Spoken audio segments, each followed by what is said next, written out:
ತಾಯಿ ಇಲ್ಲದ ಅಪ್ರಾಪ್ತ ಬಾಲಿಕೆಯ ಮೇಲೆ ಅತ್ಯಾಚಾರ ನಡೆದಿದೆ. ಮನೆಯಲ್ಲಿ ಮಗಳನ್ನ ಬಿಟ್ಟು ತಂದೆ ಕೆಲಸಕ್ಕೆ ಹೋದಾಗ ಬಾಲಕಿಯ ಮೇಲೆ ಕಾಮುಕನ ಅಟ್ಟಹಾಸ ಮೆರೆದಿದ್ದಾನೆ. ಪಕ್ಕದ ಮನೆಯ ವ್ಯಕ್ತಿಯಿಂದಲೇ ಅಪ್ರಾಪ್ತ ಬಾಲಕಿಯ ಮೇಲೆ ಅತ್ಯಾಚಾರ ಎಸಗಲಾಗಿದೆ. ಸದ್ಯ ಬೀದರ್ನ ಬ್ರಿಮ್ಸ್ ಆಸ್ಪತ್ರೆಯಲ್ಲಿ ಬಾಲಕಿಗೆ ಚಿಕಿತ್ಸೆ ನೀಡುತ್ತಿದ್ದಾರೆ. ಬೀದರ್ ಜಿಲ್ಲೆಯ ಗ್ರಾಮವೊಂದರಲ್ಲಿ ಹೀನವಾದ ಕೃತ್ಯ ನಡೆದಿದೆ.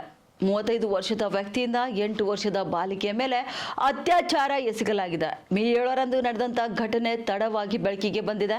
ಇನ್ನು ಬಾಲಿಕೆಯನ್ನ ತನ್ನ ಮನೆಗೆ ಕರೆದುಕೊಂಡು ಅತ್ಯಾಚಾರವೆಸಗಿದ ಕೀಚಕ ಈ ಕುರಿತು ಮಹಿಳಾ ಪೊಲೀಸ್ ಠಾಣೆಗೆ ಸಂತ್ರಸ್ತಿ ಬಾಲಿಕೆಯ ತಂದೆ ದೂರನ್ನು ನೀಡಿದ್ದಾರೆ. ಪೋಕ್ಸೋ ಕಾಯ್ದೆಯಡಿ ಮಹಿಳಾ ಠಾಣೆಯಲ್ಲಿ ಈ ಪ್ರಕರಣ ದಾಖಲಾಗಿದ್ದು ಅತ್ಯಾಚಾರಿಯ ಹೆಡೆಮುರಿ ಕಟ್ಟಿದ್ದಾರೆ ಅಕ್ಕಪಡೆ ಸೇನಾದವರು. ಇವತ್ತು ಬೀದರ್ ಜಿಲ್ಲೆ ಒಂದು ಜಿಲ್ಲೆ ಒಳಗೆ ಒಂದು ಹಳ್ಳಿ ಒಳಗೆ ಒಂದು ಅಪ್ರಾಪ್ತ 8 ವರ್ಷದ ಮಗುವಿನ ಮೇಲೆ ಅತ್ಯಾಚಾರ ಪ್ರಕರಣ ಕಂಡುಬರ್ತದೆ. ಅದು ನಿಜಕ್ಕೂ ಭಾಳ ಖಂಡನೀಯ.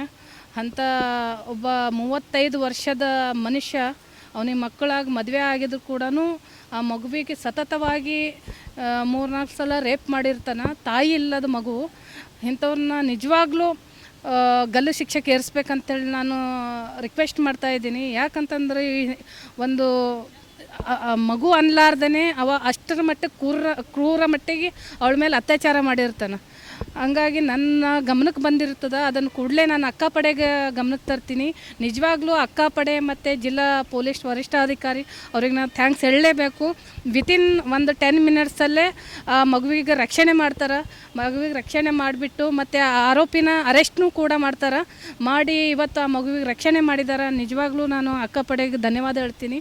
ಇದು ಎಲ್ಲೇ ಆಗಲಿ ಇಂಥ ಒಂದು ಪ್ರಕರಣಗಳ ಗಮನಕ್ಕೆ ಬಂದಾಗ ಕೂಡಲೇ ಎಚ್ಚೆತ್ತು ಸಾರ್ವಜನಿಕರಾಗಲಿ ಮತ್ತು ಹೋರಾಟಗಾರರಾಗಲಿ ಮತ್ತು ಅಡ್ಮಿನಿಸ್ಟ್ರೇಷನ್ ಆಗಲಿ ಇಂಥ ಒಂದು ಅಕ್ಕಪಡೆ ಗಮನಕ್ಕೆ ತಂದು ಅದನ್ನು ರಕ್ಷಣೆ ಮಾಡುವಂಥದ್ದಲ್ಲಿ ನಾವೆಲ್ಲ ತೊಡಗಿಸ್ಕೋಬೇಕಂತೇಳಿ ರಿಕ್ವೆಸ್ಟ್ ಮಾಡ್ತೀನಿ. ಹುಡುಗಿ ಪರಿಸ್ಥಿತಿ ಹದಗೆಟ್ಟದ ಅಂಥೇಳಿ ನಂಗೆ ಗೊತ್ತಾಯಿತು. ಪಾಪ 3 ಡೇಸಿಂದ ಅದು ತಾಯಿ ಇಲ್ಲದ ಮಗು, ತಂದೆ ಹೊಟ್ಟೆಪಾಡಿಗೆ ಬದುಕಕ್ಕೆ ಹೋಗ್ತಾನೆ.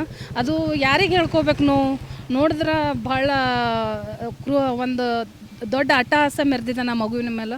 ನಿಜಕ್ಕೂ ನಾನು ಅದನ್ನು ಖಂಡಿಸ್ತೀನಿ.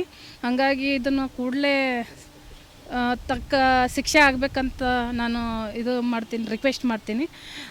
ಥ್ಯಾಂಕ್ ಯು ಅಕ್ಕಪಡೆ ಮತ್ತು ಜಿಲ್ಲಾ ಪೊಲೀಸ್ ವರಿಷ್ಠಾಧಿಕಾರಿ ಅವ್ರಿಗೆ.